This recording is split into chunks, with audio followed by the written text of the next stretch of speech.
participando de um momento muito especial lá no passado, né? E assim, e algo que nós estamos vivendo hoje aqui, né? A igreja está vivendo algo bom, né? Bem instalado, local gostoso, né? E muito bom, né? Deus vai abençoando, né, Laura? Deus vai abençoando, né? Deus vai trabalhando, né? De acordo com o tempo e vai abençoando. E é assim que Deus faz. Hoje nós estaremos meditando numa mensagem muito especial. E essa mensagem eu preguei domingo passado lá na igreja, né? Vou repetir aqui, tá, Nathanael? Você vai ouvir outra vez, tá? Mas antes de nós entrarmos na mensagem específica, eu gostaria de agradecer o convite, tá? Do Christian, né? Do Ageu e do conselho da igreja, e por esse momento aqui. Queria apresentar minha família também, minha esposa, Valéria, de pé, Felipe, Daniel, né? E o grupo de louvor, né? Mais o pessoal da igreja de Hortolândia, né? Que ficasse de pé também, terceiro de Hortolândia, pudesse ficar de pé. E, na verdade, eles são meus companheiros de púlpito, tá, gente? Eles cantam e eu prego, então é assim, então tá bem legal, a gente tá junto, né? Tá junto. Eles cantam e eu prego, então a gente faz isso, né? Obrigado, tá, Matos? Rodrigo, na correria, né, Rodrigo? Ainda chegou primeiro que eu.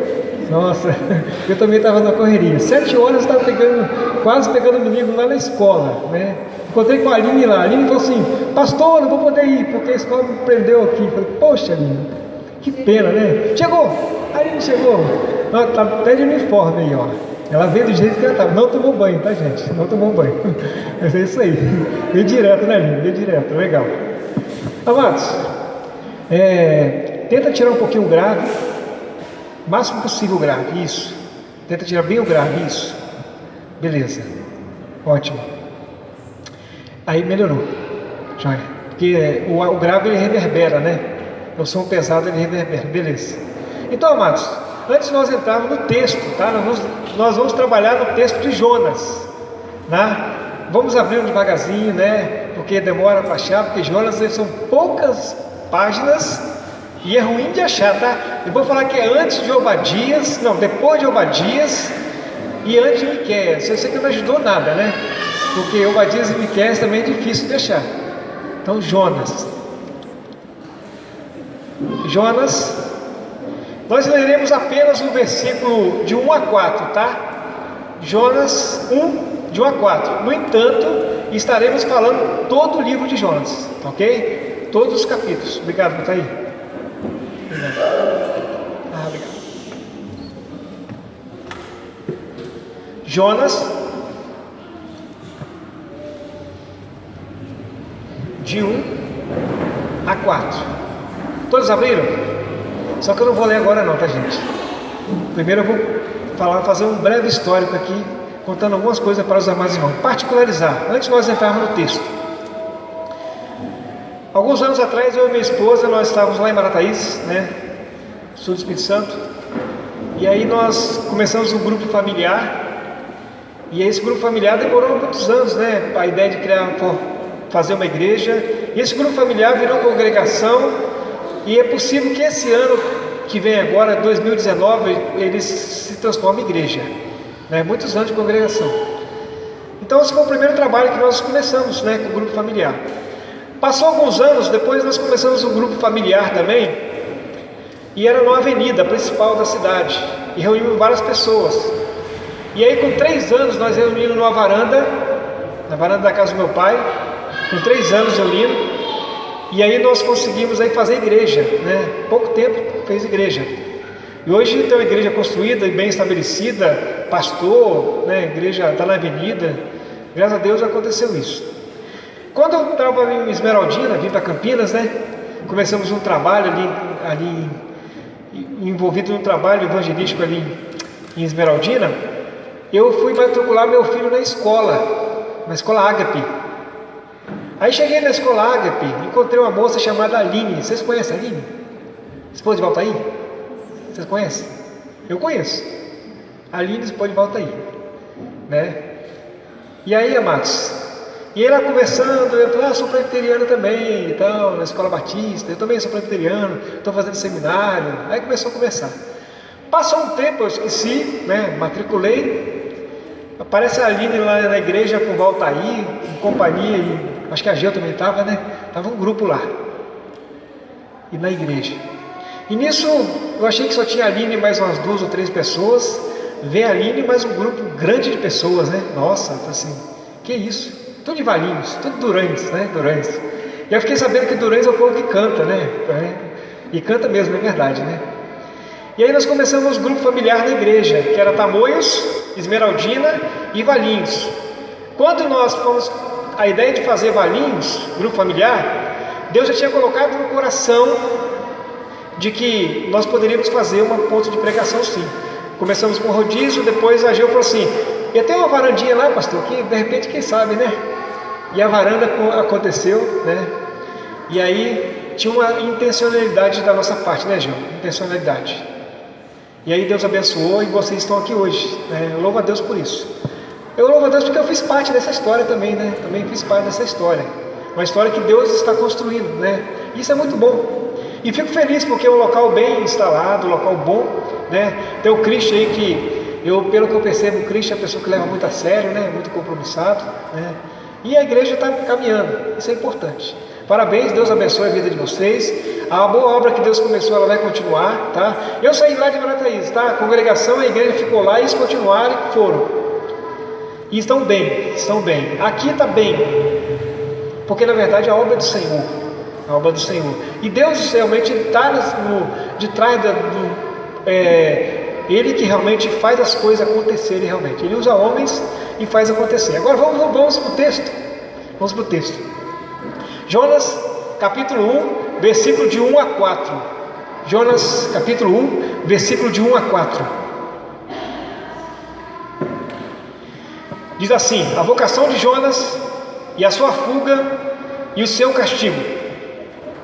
Veio a palavra do Senhor a Jonas, filho de Amitai, dizendo: dispõe-te, vai à grande cidade de Nínive, clama contra ela, porque a sua malícia subiu até mim. Jonas se dispôs, mas para fugir da presença do Senhor, para Tarsis. E tendo descido a Jope, achou um navio que ia para Tarsis. Pagou, pois, a sua passagem e embarcou nele para ir com eles para Tarsis, para longe da presença do Senhor. Mas o Senhor lançou sobre o mar um forte vento e fez o barco, e fez forte vento e fez no mar uma grande tempestade, e o navio estava a ponto de se despedaçar. Vamos orar mais uma vez? Senhor Deus e Pai, nós te louvamos pela Tua palavra lida, por esses momentos aqui em Tua casa que Tu estabeleceste, pela Tua infinita bondade e vontade, Senhor Deus, e nós somos gratos a Ti. Que Teu Espírito Santo fale aos nossos corações através dessa porção da Tua palavra, que Teu Espírito possa nos edificar nessa noite com essa porção da Tua palavra, para que saiamos, Pai, alimentados e, Senhor Deus, fortalecidos pelo Teu Espírito, para que continuemos a trabalhar e para continuemos a viver segundo a Tua vontade, segundo debaixo do Teu cuidado. Para os nossos corações, nós oramos em nome de Jesus. Amém. O livro de Jonas, na verdade, é um livro que ele trata de algo importante. Ele trata da missão de Deus sobre a face da terra, o que Deus veio fazer. Na verdade, o que Deus está fazendo no decorrer da história da humanidade. E esse livro de Jonas, ele traz, na verdade, o retrato do caráter de Deus, de quem é Deus, e como Deus faz, e a forma como Ele faz. Então esse livro de Jonas, ele vem mostrar o caráter de Deus e a forma como Ele faz, que é diferente muitas vezes da perspectiva humana, dos seres humanos, das pessoas. Então o livro de Jonas vem mostrar a perspectiva de Deus para as pessoas,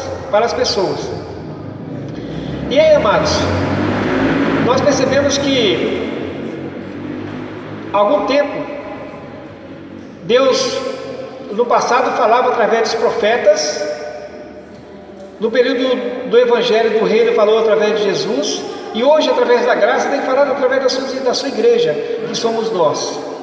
E naquele período Deus falava através de profetas, Deus falava através de profetas. Então, quando nós olhamos esse texto aqui, nós vamos perceber o seguinte, amados: nós vamos perceber Deus falando através do profeta. Por quê? O que acontece? Deus falava no Antigo Testamento através de profetas, sacerdotes e reis. Nós presbiterianos estudamos isso na nossa classe de catecúmenos, né? Quem fez classe de profissão de fé, estuda isso. Deus, na verdade, Ele falou no passado, no Antigo Testamento, através de profetas, sacerdotes e reis. O Espírito de Deus vinha através dos sacerdotes, profetas e reis. E quando você olha para o rei é aquele homem que manda e todos obedecem. E as pessoas temem o rei. Os sacerdotes é aquele homem que as pessoas levam a sua oferenda, a sua oferta, as suas ofertas, os seus sacrifícios, para que os pecados possam ser pagos através daquele ato que cada um leva diante do sacerdote, e o sacerdote apresenta aquele pedido de desculpa, aquelas ofertas diante do Senhor. O sacerdote era uma pessoa, uma figura bem aceita, né? O rei é uma figura bem aceita, o sacerdote é uma figura bem aceita, mas os profetas, amados, nem sempre era uma figura bem aceita, porque o profeta às vezes tinha que falar coisas para as pessoas que era para chamar atenção, para falar assim: ó, amados, isso não está legal, não é por aí, é por aqui. E aí, amados, muitas vezes a notícia do profeta era uma notícia que as pessoas não agradavam dos profetas no Antigo Testamento, não agradavam. O rei, eles tinham que aceitar, porque o rei falava, o rei falou, está falado. O sacerdote é porque aquele que fazia ofertas e os holocaustos para pagar pecado, tudo bem. Mas o profeta nem sempre ele era aceito, nem sempre. Tanto que Jesus, quando chegou antes da crucificação, chegando perto de Jerusalém, ele falou assim: ó, Israel, Israel, que matas os profetas e apedreja aqueles que lhes são enviados. Então, amados, o profeta não era bem visto, muitas vezes não era bem visto nem pelo próprio povo de Israel. Quando nós olhamos para esse texto aqui, nós vamos perceber o seguinte, que Jonas foi o homem chamado por Deus, o profeta, para ir pregar na cidade de Nínive, que é na Síria, capital da Síria. E Jonas, ele foi chamado para pregar naquele local. Só que a Síria sempre estava sitiando Israel, sempre estava querendo emboscada contra Israel. No caso aqui, o reino do norte era Samaria, tá? Jonas estava profetizando em Samaria, no reino do norte. E aí, amados, quando Deus falou para Jonas assim: vai lá e prega lá em Nínive, essa cidade que tem aborrecido vocês. Vai lá e prega para eles. Vai lá e fala para o inimigo que eles têm que se arrepender. Deus fala aqui, ó: veio a palavra do Senhor a Jonas, filho de Amitai, dizendo: dispõe, tu vai à grande cidade de Nínive, clama contra ela, porque a sua malícia subiu até mim. Quer dizer, era um povo mau, era um povo cruel, era um povo que matava crianças, mulheres de forma cruel. Eles massacravam as pessoas, dilaceravam as pessoas. Era um povo cruel, era um povo que não tinha piedade de ninguém. E Jonas, quando Jonas recebeu essa notícia que tinha que pegar para esse povo, Jonas queria ver esse povo morto, tá? Jonas queria dar as costas para ele, na verdade Jonas queria que Deus destruísse aquela cidade. Jonas não queria exatamente pregar naquela cidade. Então o versículo 3 fala o seguinte, que Jonas se dispôs não para ir à cidade de Nínive, mas para fugir da presença do Senhor. Versículo 3, não para fazer o que Deus fez. Então, amados, onde que ele estava mais ou menos quase 400 quilômetros até Nínive, ele pegou um barco, desceu até Jope, pegou um barco, foi a quase 2.000 quilômetros. Na verdade, ele foi na costa da Espanha. E quando ele chegou lá, houve uma grande tempestade muito forte, e o barco começou a arremessar de um lado para o outro. E aí, amados, quando aconteceu isso, o texto fala, vamos passar no versículo 4 agora, que Jonas estava dormindo no porão, versículo 5, lá no finalzinho do versículo 5, Jonas estava dormindo no porão, o barco pegando fogo, todo mundo com medo, a tempestade, e Jonas dormindo no porão.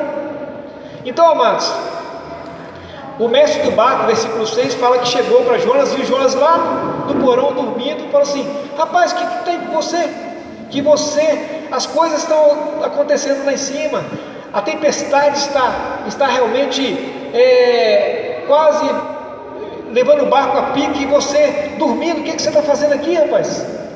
Então o mestre do barco, ele falou isso com Jonas. E eles lançaram sorte para ver que se eu tinha algum pecador, e descobriram que o pecado estava em Jonas, o erro estava em Jonas. Eles lançaram sorte. E aí, amados, Jonas confessa que realmente aquela tempestade aconteceu por causa dele. Então Jonas resolveu fugir da presença do Senhor, e Deus manda uma tempestade para que a tempestade pudesse sacudir o barco. E nesse inteirinho o que acontece? Jonas confessa tudo isso, e aí pede o seguinte: me lança pelo mar. Se vocês me lançarem no mar, esse barco ele vai voltar à calmaria, o mar vai voltar à calmaria, o barco vai ficar tranquilo, ninguém vai morrer. E aí, amados, os homens temeram em fazer isso.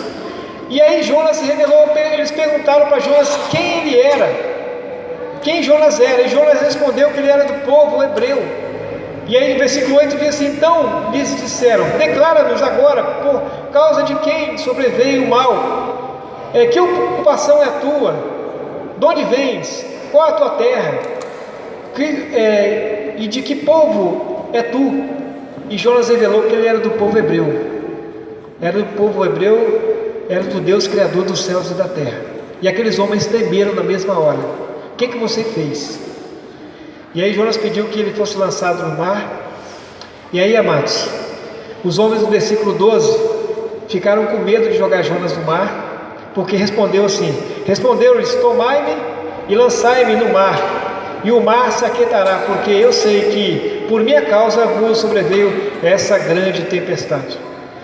Então, o que aconteceu? Entretanto os homens, versículo 13, diz assim: entretanto os homens remavam, esforçando-se por alcançar a terra, mas não podiam, porquanto o mar ia tornando-se cada vez mais tempestuoso contra eles.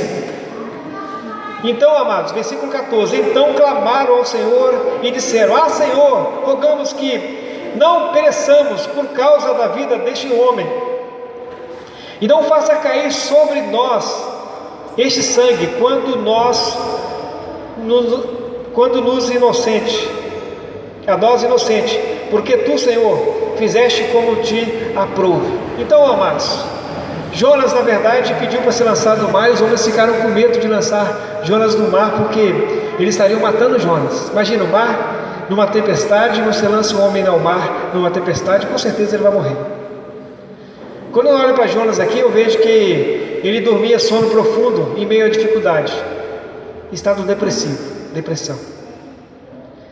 Quando eu vejo que na hora da tempestade ele pedia para morrer, suicídio. E aí ele pediu para que os outros ajudassem ele a cometer suicídio, ser lançado no mar. Depressão e suicídio. E ele foi lançado no mar, e o mar se aquietou. O texto continua dizendo que Deus mandou um grande peixe, e o peixe tragou Jonas. E no capítulo 2 nós vamos ver a oração de Jonas dentro do peixe, 3 dias e 3 noites. No capítulo 2, do versículo 1 até o versículo 9, ele faz oração. E a oração que ele faz é citando texto bíblico. E no versículo 9 diz assim: mas com a voz do agradecimento eu te oferecerei sacrifício, o que votei e pagarei ao Senhor, pertence à salvação. Quando Jonas falou isso, que o que eu votei eu pagarei, quer dizer, eu sou profeta, então eu vou lá profetizar. Deus na mesma hora, mas falou, pois, o Senhor, versículo 10, ao peixe, e este vomitou Jonas na terra. Primeiro sinal de Jonas, de arrependimento, Deus vai e faz com que Jonas seja jogado na areia. Sabe, amados, quando começa o capítulo 3, nós vamos perceber que aconteceu um tempo depois, veio a palavra do Senhor outra vez a Jonas. A mesma chamada que Deus havia feito a Jonas, agora volta no capítulo 3, diz assim: veio a palavra do Senhor segunda vez a Jonas, dizendo: dispõe-te e vai à grande cidade de Nínive e proclama contra ela a mensagem que eu te digo. Levantou-se, pois, Jonas e foi a Nínive, segundo a palavra do Senhor. Ora, Nínive era cidade muito importante diante de Deus, e de 3 dias para percorrê-la. Só que Jonas percorreu a cidade, em vez de 3 dias, percorreu um dia só. E um dia só que Jonas havia percorrido, versículo 4, houve conversão nacional. Fala que do maior até o menor, versículo 5. E a notícia chegou ao rei. O rei decretou jejum nacional. E aquela cidade inteira, ela converteu. E ela passou a voltar à presença do Senhor. Ela passou a estar na presença do Senhor com a pregação de Jonas. Amados, parece que acabou aí, resolveu o problema, né? Então Jonas cumpriu a missão, foi lá, pregou e a cidade converteu. Lá no finalzinho diz que foram 120 mil pessoas. Amados, confesso que eu acho que o maior pregador de todos os tempos é Jonas, sabia? Porque uma pregação só, que era para ser 3 dias, ele fez um dia só. E 120 mil pessoas converteram instantaneamente. Pedro, quando pregou, 3 mil pessoas. Jonas, 120 mil pessoas. É o maior pregador da história da humanidade. É Jonas. 120 mil pessoas pregou. Era para 3, ele pregou um dia só e resolveu o problema. Amados, e você pensa assim, então Jonas era um homem de coração do Senhor, era um homem que fazia o que Deus queria, era um homem realmente segundo o coração de Deus? Não. Jonas era um homem segundo o seu coração. Jonas era um homem segundo a sua vontade. Jonas era um homem segundo o seu querer próprio. E Deus usou esse homem a si mesmo. E Deus usou esse homem, o maior pregador da história da humanidade, 120 mil pessoas numa pregação. Não tem na Bíblia nada registrado, não existe um homem igual Jonas, que uma pregação, 120 mil pessoas. Engraçado que alguns teólogos modernos, entre aspas, chamados teólogos liberais, ele fala que o livro de Jonas é uma novela, que não é verdade. Só que Jesus falou o seguinte, o próprio Jesus autenticou o livro de Jonas, né? O filho do homem estará 3 dias e 3 noites, assim como Jonas esteve no ventre do peixe. O próprio Jesus autenticou o livro de Jonas. Dá dados históricos, para quem entende de estrutura hermenêutica, nós vemos aqui que dá dados históricos, dá povos, né? Dá os ninivitas que realmente existiram, e realmente ele dá dados históricos, que realmente é de fato, é fato. Então, esses homens que falam que o livro é novela, são os mesmos que falam que a Bíblia não é a palavra de Deus. Não é a palavra de Deus. Mas aí, amados, e o livro de Jonas nos intriga, sabe por quê, amados? Que intriga esse livro? Muitos teólogos do nosso tempo, sabe por quê? Porque Deus usou um homem, Deus usa Jonas, um homem que queria fazer só a sua vontade e não a vontade de Deus. E no capítulo 4, depois que 120 mil pessoas se converteram, nós vemos a resposta de Jonas. Onde estava o coração dele? Se o coração estava no Senhor, estava nele mesmo. Aqui o capítulo 4 diz assim, versículo 1: com isso desgostou-se Jonas extremamente e ficou irado. E aí nós temos uma oração mal criada, uma oração com raiva. Já viu oração com raiva? Essa oração aqui, oração mal criada. E Jonas falou assim, e orou ao Senhor e disse, Senhor, eu vou usar a tonalização da gramatical aqui. Senhor, não foi isso que eu disse, estando ainda em minha terra? Por isso eu me adiantei, fugi para trás, pois sabia que és Deus clemente e misericordioso, e tardio em irar-se, e grande em benignidade, que se arrepende do mal. Peço-te, pois, Senhor, tira a minha vida, porque me é melhor morrer do que viver. E disse o Senhor, é razoável essa tua ira, Jonas? Deus fala, Jonas, é razoável essa ira sua? E aí Jonas responde, então Jonas saiu da cidade e assentou-se a oriente da mesma, e ali fez uma enramada e repousou debaixo dela à sombra até ver o que acontecia à cidade. Amados, nós vemos o seguinte, que Jonas era um homem que ele conhecia Deus. Existe um verbo em hebraico chamado yadar. O verbo yadar é conhecer. Embora era um homem que era segundo o seu coração, segundo a vontade dele próprio, mas era um homem que conhecia Deus, sabia quem Deus era. Ele sabia que Deus é Deus de misericórdia e de bondade. E ele sabia que Deus, a perspectiva de Deus, é favor imerecido, é graça. Ele sabia disso. E por isso ele se irou contra Deus. Então, amados, não é o vaso que santifica as pessoas, é o que está dentro do vaso, é o Espírito de Deus, é Deus. A missão não é do homem, a missão é de Deus. Nós somos apenas algo que Deus usa, e usou Jonas naquele período, usou depois os discípulos, usa cada um de nós, e Deus usa as pessoas, porque na verdade quem é santo é Deus. Quem é santo é Deus. Quem é perfeito é Deus. Muitas vezes o mensageiro, muitas vezes aqueles que são os mensageiros são como cada um de nós, tem os mesmos problemas, as mesmas dificuldades, e Deus usa esse homem, e ele está virado contra Deus, está brigando com Deus. E essa oração mal criada que ele fez para Deus, Deus perguntou: é razoável, Jonas? Jonas deitou para descansar, Deus fez crescer uma árvorezinha, daqui a pouco Deus matou a árvorezinha, aí Deus dá uma lição em Jonas. O capítulo 4 continua e fala assim: Jonas reclamou: poxa, Senhor, você fez a árvorezinha morrer e tal, reclamou com Deus, que pediu morrer para morrer outra vez. Aí Deus falou o seguinte: então, Jonas, versículo 11: e não hei de ter compaixão da grande cidade de Nínive, em que há mais de 120.000 pessoas que não sabem discernir entre a mão direita e a mão esquerda, e também muitos animais?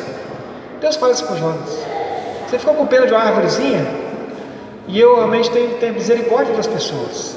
É o caráter de Deus. Mas Jonas questionou, porque Jonas não aceitou o perdão para o outro. Jonas não aceitou a bondade de Deus para o outro. Jonas não aceitou a misericórdia de Deus para o outro. Não aceitou o favor imerecido para o outro. Jonas não aceitou isso. E Deus usou esse homem dessa mesma forma, mesmo com o coração duro, ruim, brigando com Deus. Em vez de pregar 3 dias, pregou um dia só com raiva, e 120.000 pessoas convertem. Porque quem converte não é Jonas, não é o homem, é Deus. É Deus. Deus usa até uma mula, tá, gente? Até uma mula. Qualquer coisa. Vou fazer uma aplicação sobre essa história de Jonas. Primeiro eu gostaria de colocar para os amados irmãos a missão de Deus. E o ponto 1, eu digo que Deus controla tudo. Ele é o Senhor. É Deus que controla tudo. Na verdade, a sua vontade será estabelecida independente do homem.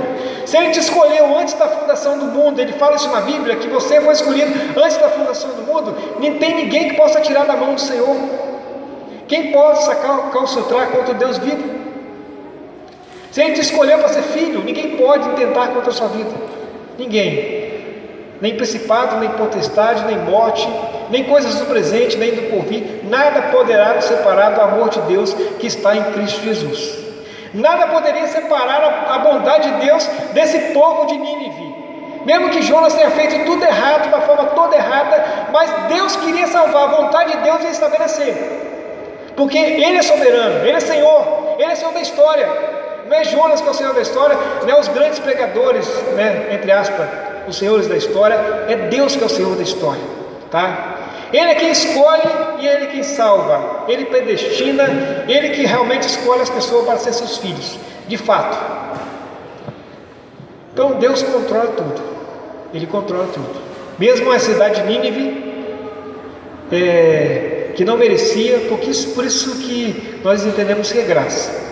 O tópico 2, para a aplicação desse texto, eu gostaria de colocar o seguinte: muitos têm dificuldade de entender a soberania de Deus, é a bondade de Deus. Tem dificuldade de entender a soberania de Deus. Ah, mas Senhor, fulano tal não merece. Não merece. Agora, quem merece? Quem merece ser salvo? Quem merece o perdão eterno? Quem merece? Tá?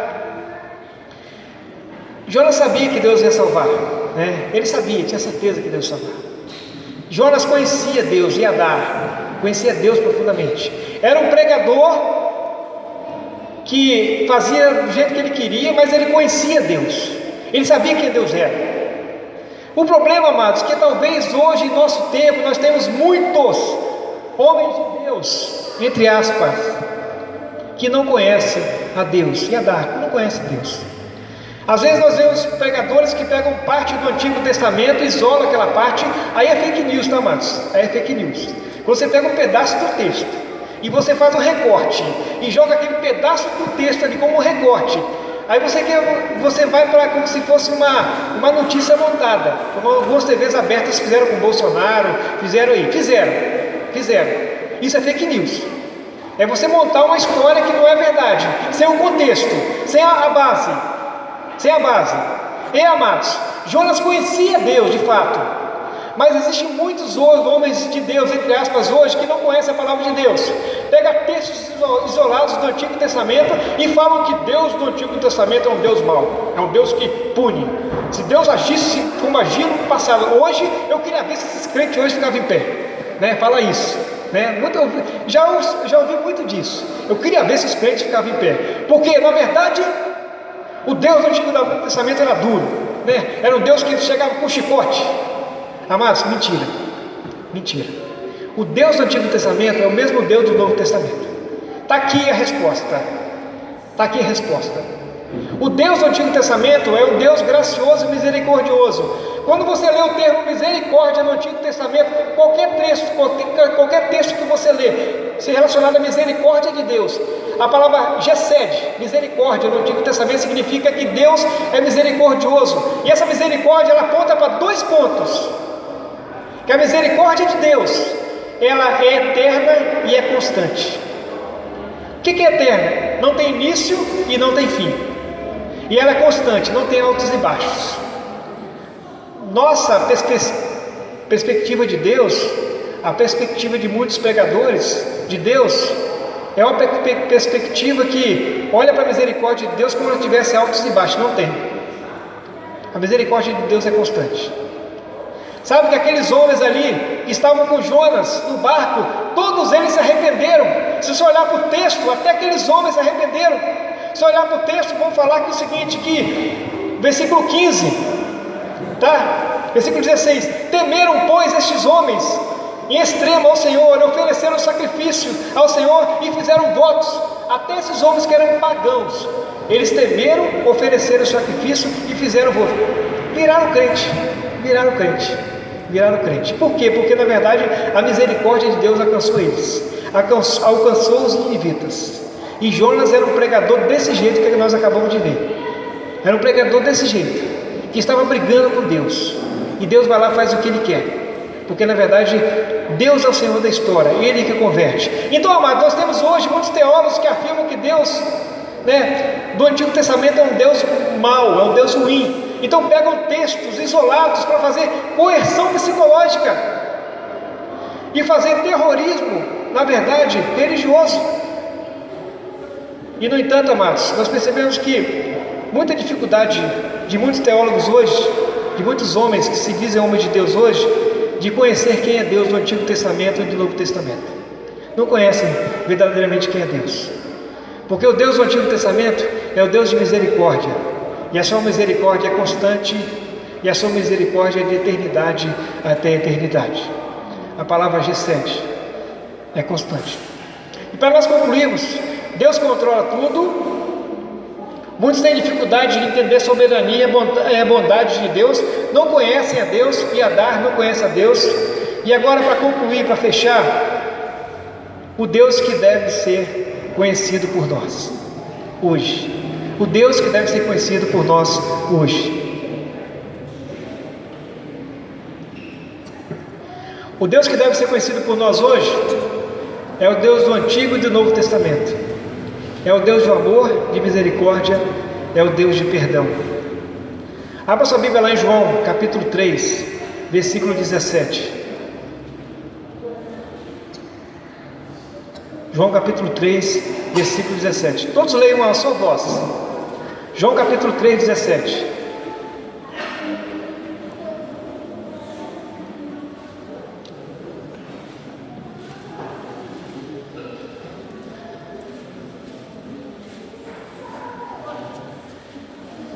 Abra sua Bíblia.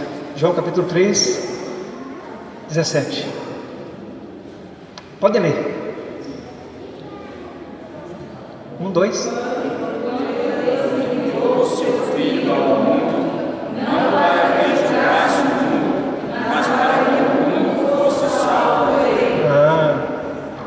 Então, amados, nós percebemos que muitos estão fazendo fake news do Antigo Testamento. Fake news. Pegando textos sem o contexto, pedaços, e fazendo terrorismo psicológico, dizendo que Deus no Antigo Testamento, e dizendo que Deus vai te castigar, que Deus vai te punir, que Deus vai te fazer, vai passar por cima de você, que você não tem jeito. Só que o Deus do Antigo Testamento é um Deus gracioso. Aquele povo não merecia, Nínive. O pregador, que era Jonas, era da pior espécie possível. Aqueles homens que estavam no barco eram idólatras, e Deus salvou a todos. E aí, amados, o Deus do Novo Testamento é a mesma coisa. Jesus, na verdade, é materialização da misericórdia de Deus, do amor de Deus. É Deus em carne. Sabe por quê? Para trazer a boa nova do Evangelho. Sabe o que significa a palavra em grego chamada Evangelho? A palavra de grego chamada Evangelho significa boa notícia. Significa que você é pecador, sim. Que você realmente tem muitos pecados. Que você peca todos os dias, pensamentos, palavras e obras. Significa que você realmente é uma pessoa que não merecia perdão. Que você realmente, ninguém poderia acreditar em você. Na verdade, você não acredita em você mais. Mas o Evangelho é uma boa notícia, dizendo que, na verdade, embora nós estejamos tudo isso aí, embora nós estejamos nessas dificuldades todas, mas Deus, na verdade, tem um plano para nós, um plano perfeito, que é Jesus, que morreu na cruz por mim e por você, e pagando todos os nossos pecados na cruz do Calvário. Amados, Jesus, na verdade, é o plano perfeito, é o plano perfeito que Deus fez para concretizar o amor dele sobre toda a raça humana, sobre todos, sobre todos. Eu gostaria que o conjunto pudesse vir aqui até a frente. É surpresa, tá? Vocês não estão sabendo disso. Rodrigo, vocês vão ter que cantar, tá? Não tem jeito, não tem escolha, não pode dizer não. Plano perfeito, tá? Jesus, plano perfeito. Não aceito não como resposta, tá, gente? Tá banhado. Então é isso, amados. Jesus é o plano perfeito. Ele é a concretização do amor de Deus que estava no Antigo Testamento e continua. Então, amados, sabe por que antes quando o conjunto está preparando, eu só vou fazer uma colocação seguinte. Enquanto o conjunto está preparando, os homens, no decorrer da história da humanidade, tentaram fazer de homens como se os homens fossem o próprio Deus, né? Aí criaram